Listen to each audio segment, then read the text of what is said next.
world is in mourning, I think we should all use this as a period of reflection on how we can live our lives with the values that he stood for, which is always equality, love, kindness, peace, and tolerance between one another. As the days lead up to the day where he'll be laid to rest, I think we should all use that as a reflection of how we can indeed become true pilgrims of hope. Hi guys, welcome back to the channel. I hope you guys are feeling good. It's such a rainy day here, and this video is twofold. It's a little bit exciting because something really exciting happened, but in the midst of that, the world is mourning the Pope, and this is such an event in not just the Catholic Church but in the Christian community worldwide. The Pope coming out to say Mass on Easter Sunday was just such a blessing, and letting people know, because he had such a long stay, 5-week stay in the hospital, and he was able to come out of that. So I think there's a lot of symbolism in the recent events. So I'm going to start this journey from that Monday. So on Monday I was at work when I heard the news, and it was very, very disturbing, very shocking, and also quite sad. So I called my husband and I told him about it, because I heard really early. I was at work really, really early that morning. So I heard maybe about less than an hour after it happened. I saw it on the news. So later on I came back and I was making lunch, and my daughter came to me and said, Mom, she wants to send this picture. Now this picture, I'm going to put it on the screen, is a picture of a sister in the Vatican City handing this book to the Pope. So the story starts with this book. So this book is written by Father Stephen Ojapa, and this book is all about the horrible ordeal he suffered in the hands of Boko Haram. So Father Stephen was kidnapped in northern Nigeria in May of 2022. He was held in captivity for about 33 days. So this book is more or less what started this whole story I'm about to tell you, and I'm going to give you details about this book. You don't have to be Catholic, you just have to be someone who has compassion in their hearts to allow the pages draw you in. He went through a horrible ordeal. The picture is about one of the Reverend Sisters handing this book to the Pope. So my daughter said to me, oh mommy, I think we should send this, because now when I came home they were watching BBC News. So my daughter said to me, she thinks we should send the picture to BBC News.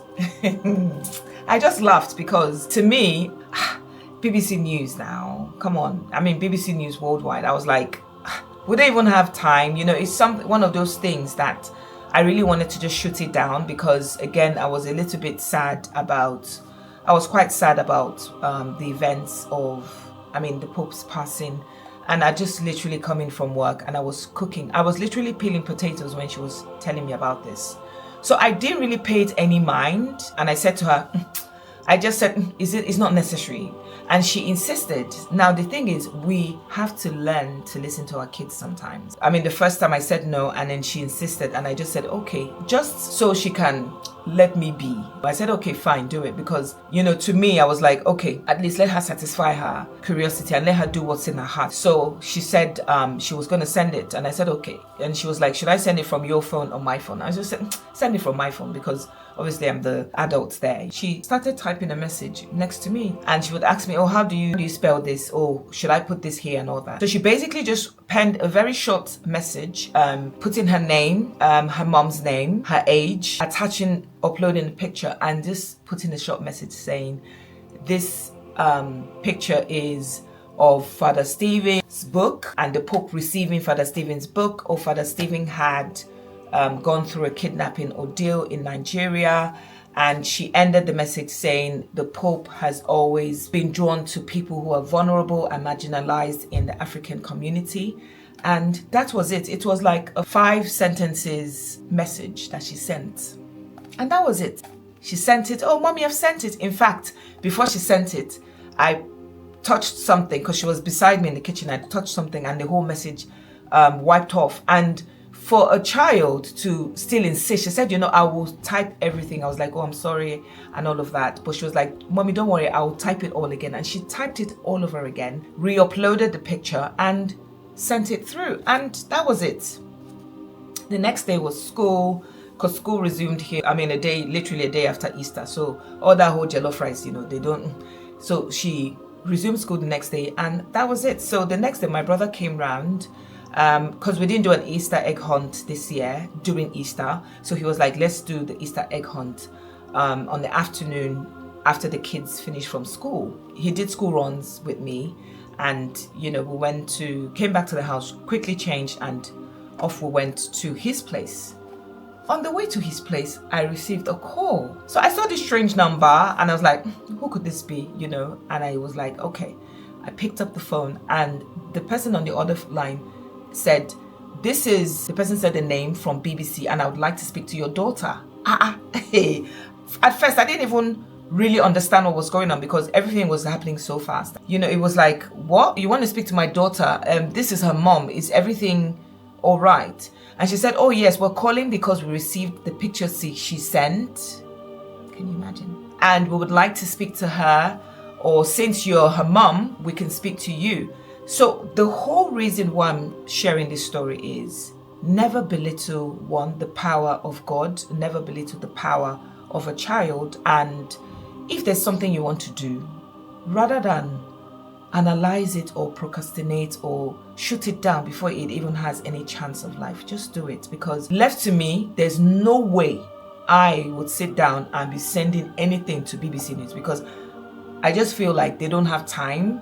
It's BBC is worldwide, you know what I mean? So I believe they would be receiving a lot of material. Anyway, back to the call. So this lady says to me that they received the picture and they would like to know more about the picture. Who was the lady handing over this book to the Pope?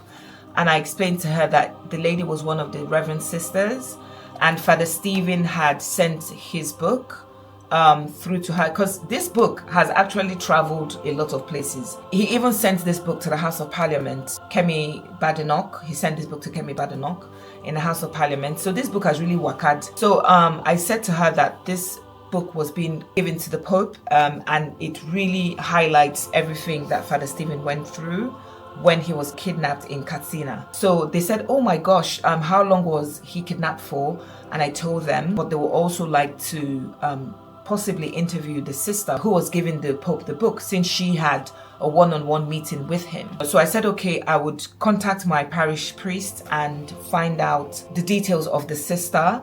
And they said they really needed to hear back from us within the next day or two, and that they would send me an email, and they would like to really just, talk about that meeting with the Pope. And it was just, we were all shocked. When I got off the phone, we were all just looking at each other like, what just happened? I contacted my parish priest and he called me back and we had a long discussion about it. I forwarded the email they sent to me, and he got in touch with the Reverend Sister. What I'm saying is, this whole call of faith or act of faith that started from a child led to all of these happening, and everything is leading up to the Pope's being laid to rest on Saturday. So the Pope is currently being taken to St. Peter's Basilica, and I'm just so honored that I have visited the Vatican City. I think it's the way Mecca is to Muslims, is the way the Vatican City is to Catholic pilgrims. It was such an honor to have visited St. Peter's Basilica as a child, and I still remember how magnificent and how majestic that church looks. Firstly, I would like to talk about this book. So this is Father Stephen Ojapa's book, as I said earlier, and it's titled here 33 Days in the Kidnapper's Den. It is such a traumatic story. It just shows the miracle of God. It shows how God brought him out of that den. A den that a lot of people went into and didn't come out alive. He came out alive, not just alive and well, but alive and well and courageous enough to share his story. So this book is available on Amazon. I will put the link in the description box. Father Stephen has gone through so much, and his spirit, if you look, I think the video I uploaded, two uploads ago, put a video up here where that's Father Stephen in the video where we talked about Nigerian food. His spirit is just so amazing, because someone who's gone through that ordeal, Sometimes people go through this traumatic experience where they can't really share what happened or the details of what happened, but he has managed to come out of the trauma leaning on the strength and on the faith of God. He is an amazing priest. He's just been such a blessing. I want him to also be a blessing to you guys. So this book talks all about his life history, his family, his childhood, such a personal pen to paper. Talks about his family, how his interest developed in wanting to be a priest, leading up to that fateful day where he was kidnapped. And it also talks about some of the injustices in Nigeria and some of the challenges that Nigerians are going through. It just is such a robust book. The number of school abductions that has happened from 2014 to 2024. On chapter 7 starts the journey of how he got kidnapped. So it's an amazing book. As I said, I would leave the link in my description where you can get this book on Amazon. This book is a living testimony of what he went through, but also it has become an SPV of things, of the impossible becoming possible because of faith. Also believing, having a strong sense of belief can take you to heights unimagined. Yesterday, which was my day of work, I'd spent the day cooking in the morning and doing school runs in the afternoon. And by later that afternoon, I was speaking to BBC World News. So nothing is impossible before God. And I think it is important for us not to shoot our ideas down. So I hope this video has sort of given you a sense of hope that God is always and will always be on the throne. I hope this video has also given you a sense that we should never give up, and we should, no matter how ridiculous something might sound, just do it, go for it. That is what God wants us to do, because it gives him a chance to actually come into that situation and show and prove that he is and will always remain the one true God. As the days lead up to the day where he'll be laid to rest, I think we should all use that as a reflection of how we can indeed become true pilgrims of hope. Take care of yourself, and I hope you enjoyed the video.